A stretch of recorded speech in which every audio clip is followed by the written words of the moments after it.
এগৰাকী জীয়ৰীৰ সৈতে যি বিয়া হৈ শহুৰৰ ঘৰত থাকে কিন্তু বিহুৰ আগে আগে নিজৰ ঘৰলৈ উভতি আহে আৰু সৌন্দৰ্যবোধ চাওক বিহুটোৰ লগত জড়িত হৈ থকা সেই জীয়ৰীজনী যেতিয়া ঘূৰি আহিব বহিবৰ কাৰণে বাটত জিৰাই যাবৰ কাৰণে পিৰালিত অসমীয়া মানুহে পিৰা পাৰি থৈ দিয়ে মূৰটো ফণিয়াই আইনাখন চাই যাবৰ কাৰণে আইনা ফণি পাৰি থৈ দিয়ে গতিকে বৰদৈচিলা উদযাপন কৰা এটা জাতিৰ নৱপ্ৰজন্মক ধুমুহা বতাহে অন্তত অনুষ্ঠান আয়োজন কৰাত অসুবিধা দিব নোৱাৰে আৰু বৰদৈচিলাৰ সৈতে জড়িত আটাইতকৈ ডাঙৰ বাৰ্তাটো কি জানেনে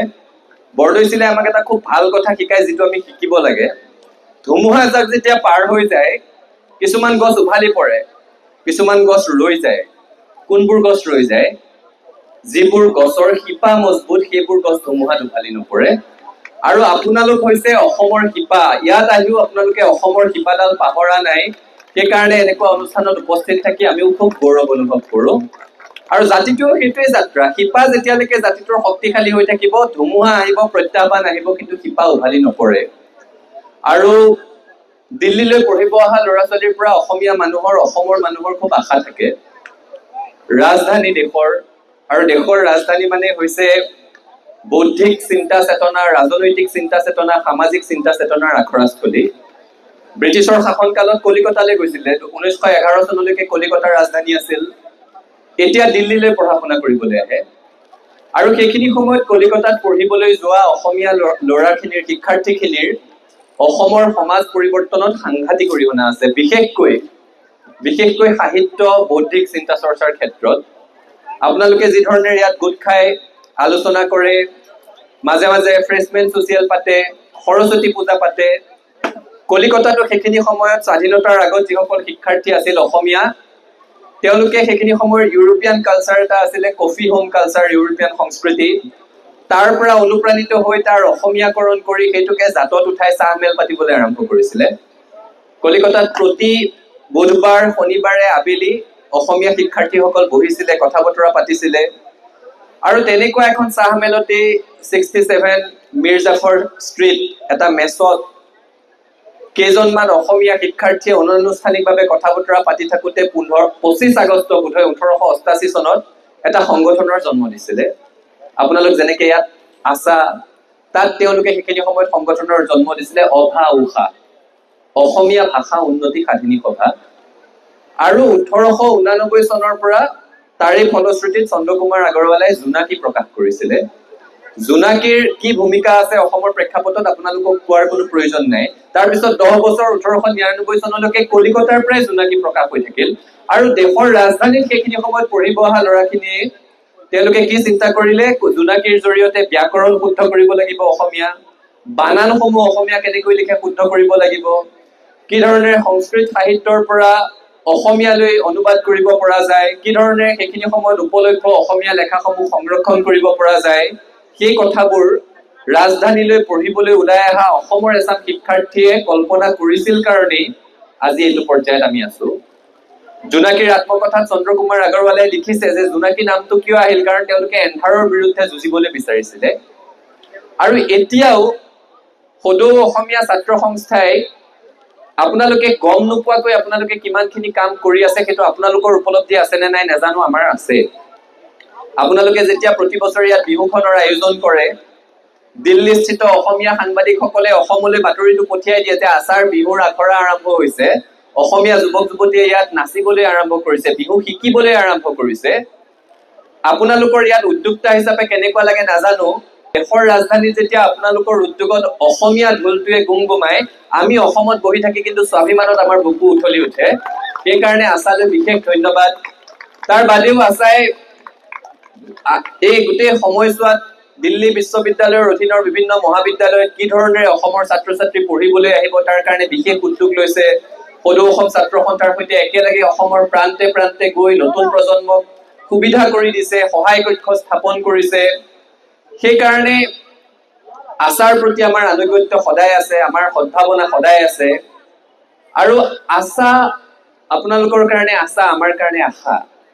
আশা কেৱল এটা সংগঠন নহয় অসমৰ একেবাৰে ভিতৰৰ চুক এটাৰ পৰাও ইয়ালৈ পঢ়িবলৈ ওলাই অহা এজন ল'ৰা বা এজনী ছোৱালীৰ কাৰণে সদৌ অসমীয়া ছাত্ৰ সংস্থা কেৱল এটা সংগঠনৰ নাম নহয় এক পৰিয়াল অভিভাৱকত্ব আৰু সাহসৰ নাম সেই ধাৰা আপোনালোকে অটুট ৰাখিব লাগিব আৰু